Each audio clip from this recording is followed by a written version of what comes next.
He wrote MAKKAH. Muhammad Asad. Thirst, Section 1-2. 1.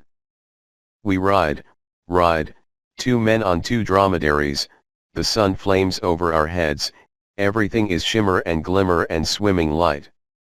Reddish and orange-colored dunes, dunes behind dunes beyond dunes, loneliness and burning silence, and two men on two dromedaries in that swinging gait which makes you sleepy, so that you forget the day, the sun, the hot wind and the long way. Tufts of yellow grass grow sparsely on the crests of the dunes, and here and there gnarled hammed bushes wind over the sand like giant snakes. Sleepy have become the senses, you are rocking in the saddle, you perceive hardly anything beyond the crunching of the sand under the camel's solace and the rub of the saddle peg against the crook of your knee. Your face is wrapped in your headcloth for protection against sun and wind, and you feel as if you were carrying your own loneliness, like a tangible substance, across it, right across it. To the wells of Tama. To the dark wells of Tama that give water to him that is thirsty. Right across the Nyafud to Tama, I hear a voice, and do not know whether it is a dream voice or the voice of my companion. Didst thou say something, Zaid? I was saying, replies my companion, that not many people would venture right across the Nyafud just to see the wells of Tama. Zabd and I are returning from Kasr Thaman on the Najd Iraq frontier where I went at the request of King Ibn Saud. Having accomplished my mission and with plenty of leisure time at my disposal, I decided to visit the remote, ancient oasis of Tama, nearly 200 miles to the southwest. The theme of the Old Testament of which Isaiah said, "The inhabitants of the land of Tema brought water to him that was thirsty." The abundance of Tama's water, its huge wells which have no like in all Arabia, made it in pre-Islamic days a great center of caravan trade and a seat of early Arabian culture. I have long wanted to see it, and so, disregarding the circuitous caravan routes, we struck, from Kasr Thaman, right into the heart of the great Nyafud, the reddish sand desert that stretches itself so mightily between the highlands of central Arabia and the Syrian desert. There is no track and no path in this part of the tremendous wasteland. The wind sees to it that no footstep of man or animal leaves a lasting trace in the soft, yielding sand and that no landmark stands out for long to guide the wayfarer's eye. Under the strokes of the wind the dunes incessantly change their outlines, flowing in a slow, imperceptible movement from form to form, hills ebbing into valleys and valleys growing into new hills dotted with dry, lifeless grass that faintly rustles in the wind and is bitter as ashes even to a camel's mouth. Although I have crossed this desert many times in many directions, I would not trust myself to find my way through it unaided, and therefore I am glad to have Zaid with me. This country here is his homeland, he belongs to the tribe of Shamar, who live on the southern and eastern fringes of the great Nyafud and, when the heavy winter rains suddenly transform the sand dunes into lush meadows, graze their camels in its midst for a few months of the year. The moods of the desert are in Zaid's blood, and his heart beats with them. Zaid is probably the handsomest man I have ever known, broad of forehead and slim of body, middle-sized, fine-boned, full of wiry strength. Over the narrow wheat-colored face with its strongly molded cheekbones and the severe and at the same time sensual mouth lies that expectant gravity which is so characteristic of the desert Arab, dignity and self-composure wedded to intimate sweetness. He is a felicitous combination of purest Bedouin stock and Najdi town life, having preserved within himself the Bedouin's sureness of instinct without the Bedouin's emotional lability, and acquired the practical wisdom of the townsman without falling prey to his worldly sophistication. He, like myself, enjoys adventure without running after it. Since his earliest youth his life has been filled with incident and excitement. As a boyish trooper in the irregular Camel Corps levied by the Turkish government for its campaign in the Sinai Peninsula during the Great War. Defender of his Shamar homeland against Ibn Saud. Arms smuggler in the Persian Gulf.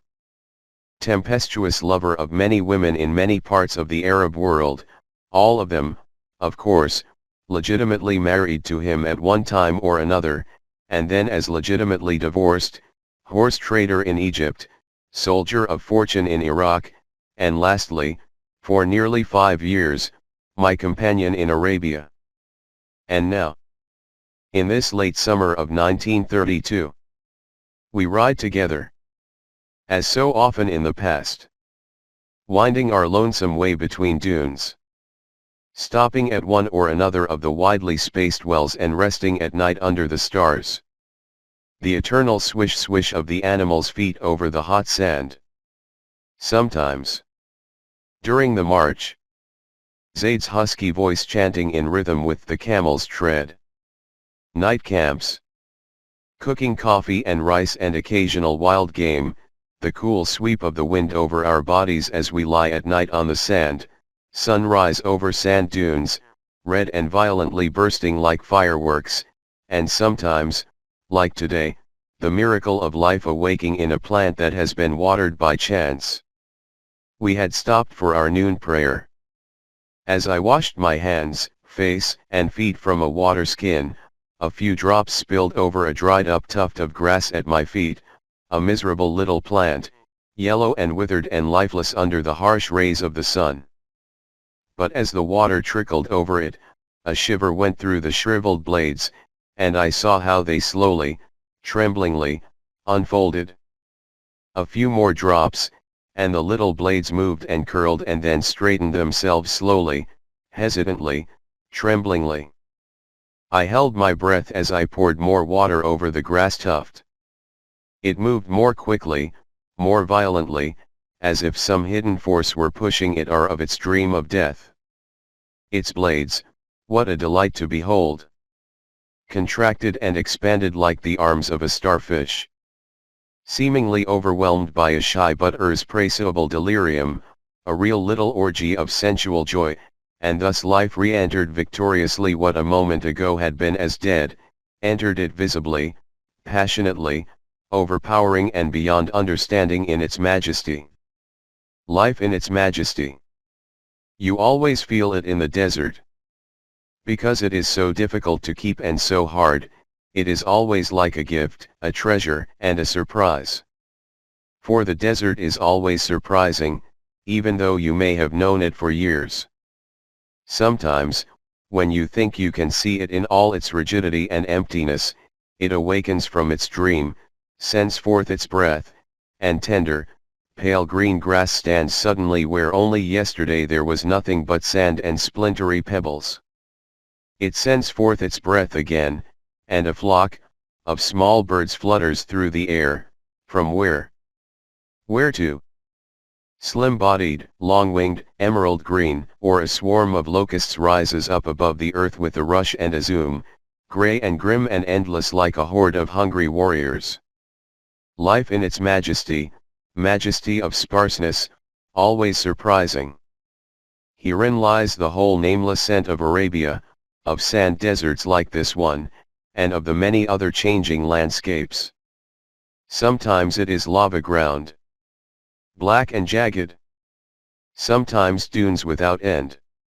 Sometimes a wadi between rocky hills, covered with thorn bushes out of which a startled hare jumps across your way. Sometimes loose sand with tracks of gazelles and a few fire-blackened stones over which long-forgotten wayfarers cooked their food in long-forgotten days. Sometimes a village beneath palm trees. And the wooden wheels over the wells make music and sing to you without stopping. Sometimes a well in the midst of a desert valley, with Bedouin herdsmen bustling around it to water their thirsty sheep and camels.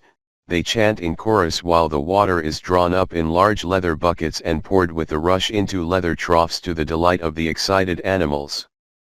Then again, there is loneliness in steppes overcome by a sun without mercy. Patches of hard yellow grass and leafy bushes that crawl over the ground with snaky branches offer welcome pasture to your dromedaries.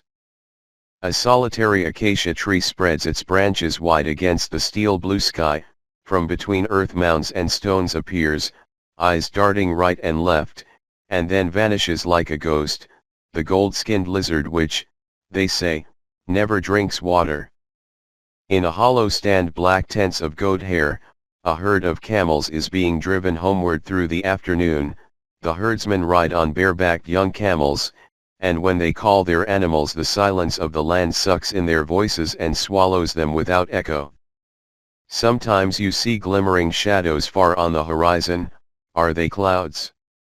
They float low, frequently changing their color and position, now resembling gray-brown mountains, but in the air, somewhat above the horizon, and now, for all the world to see, shady groves of stone pines, but, in the air.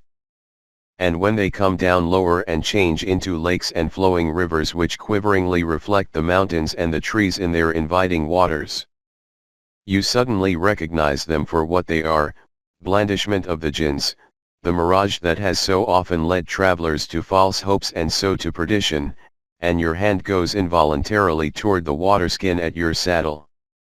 And there are nights full of other dangers, when the tribes are in warlike commotion and the traveler does not light fire while camping so as not to be seen from the distance, and sits wide awake through long hours, his rifle between the knees. And those days of peace, when after a long, lonely wandering you meet a caravan and listen in the evening to the talk of the grave, sunburned men around the campfire. They talk of the simple, great things of life and death, of hunger and satiety, of pride and love and hatred, of the lust of the flesh and its appeasement, of wars, of the palm groves in the distant home village, and you never hear idle babbling, for one cannot babble in the desert. And you feel the call of life in the days of thirst, when the tongue sticks to the palate like a piece of dry wood and the horizon sends no deliverance but offers flaming samum wind and whirling sand instead. And in yet different days, when you are a guest in Bedouin tents and the men bring you bowls full of milk, the milk of fat she-camels at the beginning of spring. When after strong rainfalls the steppes and dunes are green as a garden and the animals' udders heavy and round, from a corner of the tent you can hear the women laugh while they cook a sheep in your honor over an open fire. Like red metal the sun disappears behind hills, higher than anywhere else in the world is the starry sky at night, deep and dreamless your sleep under the stars, pale gray and cool dawn the mornings. Cold are the nights in winter. Biting winds flap against the campfire around which you and your companions huddle together in search of warmth. Burning the days in summer when you ride on your rocking dromedary through endless hours, your face muffled in your headcloth to protect it from the searing wind, your senses lulled into sleepiness, while high above you in the noon heat a bird of prey draws its circles. 2. The afternoon glides slowly past us with its dunes, and its silence, and its loneliness.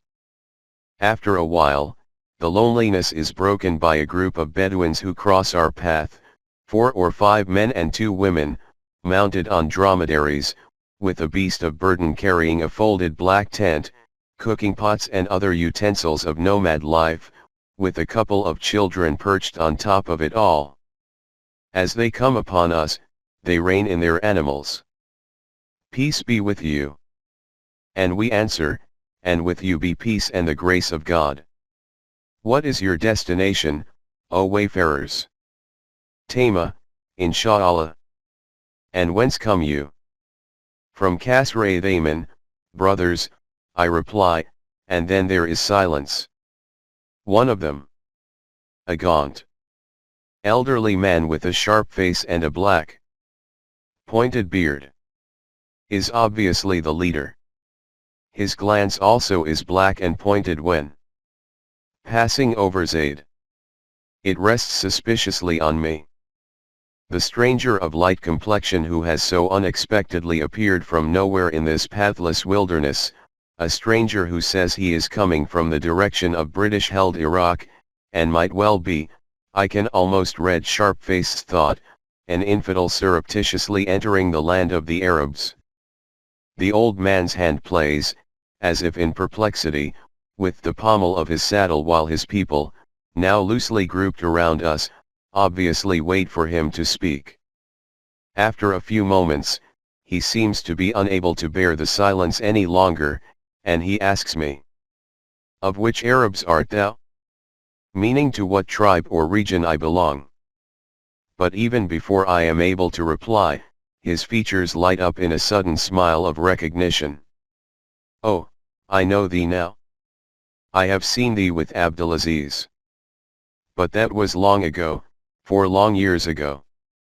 And he stretches his hand in friendliness toward me and recalls the time when I was living in the royal castle at Riyadh, and he came there in the retinue of a Shamar chieftain to pay the respects of the tribe to Ibn Saud, whom the Bedouins always call by his first name, Abdulaziz, without any formal, honorific title, for in their free humanity they see only a man in the king, to be honored, no doubt, but not beyond the deserts of man.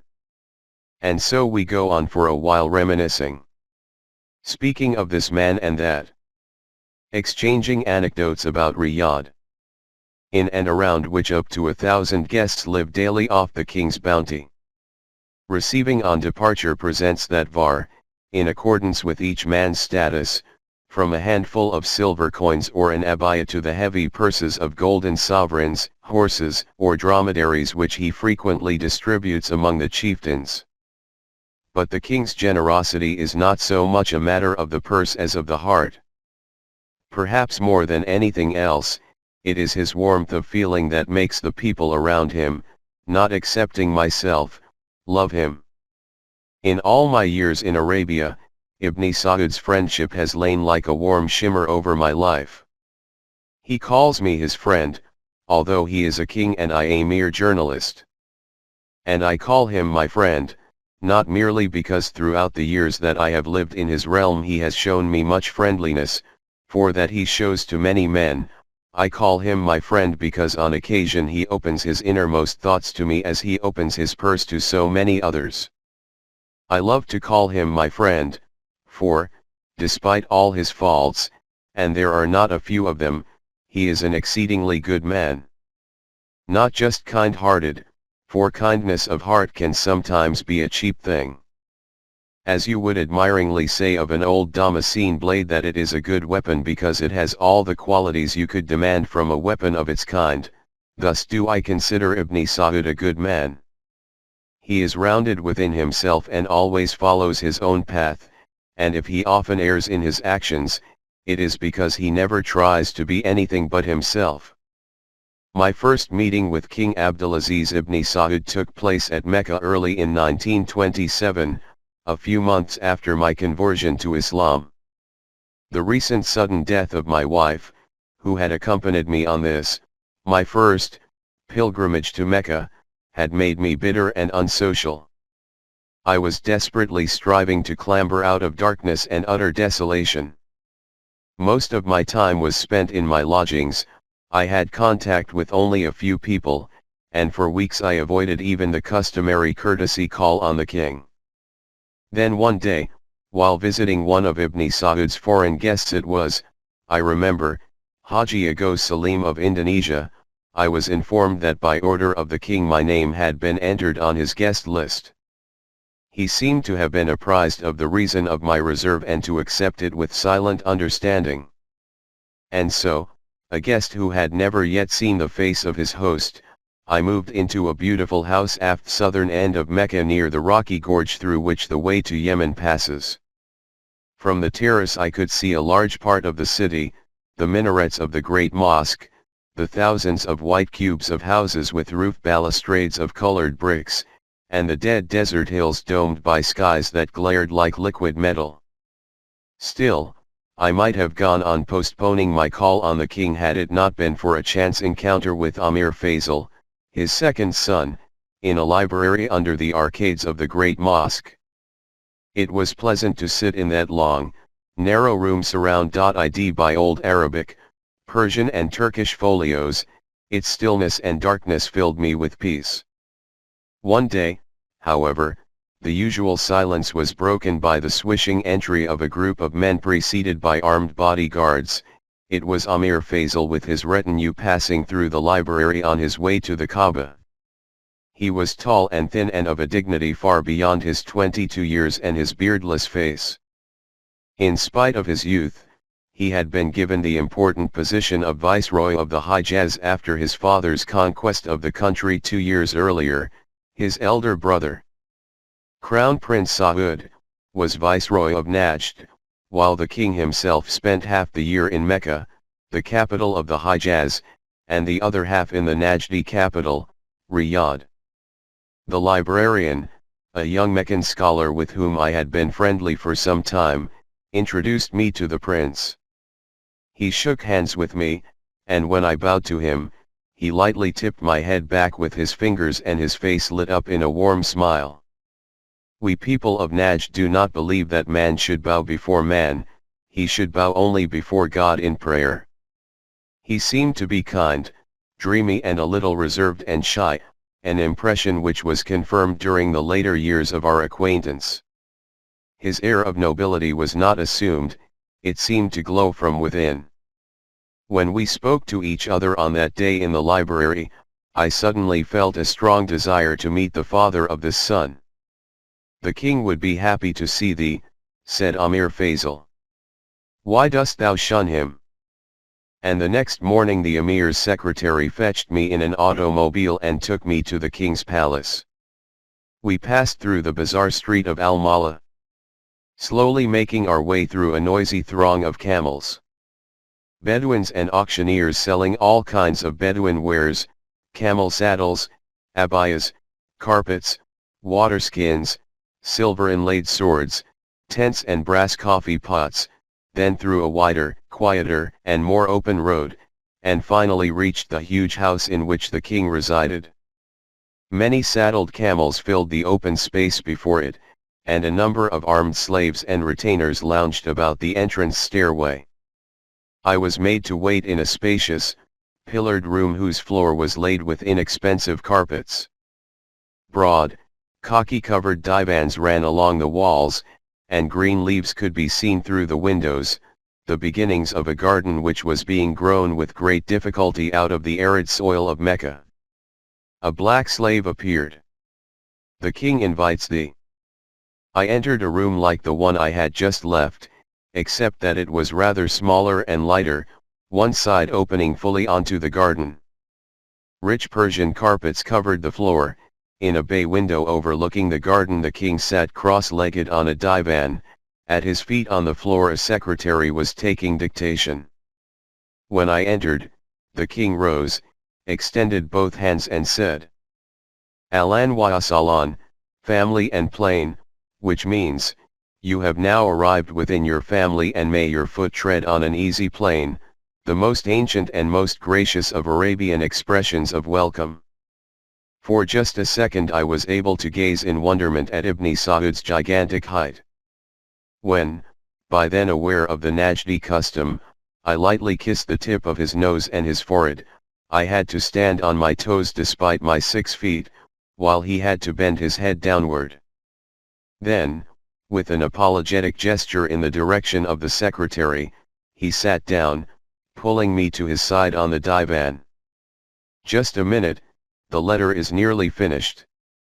While he quietly continued to dictate, he also opened a conversation with me, never confusing the two themes.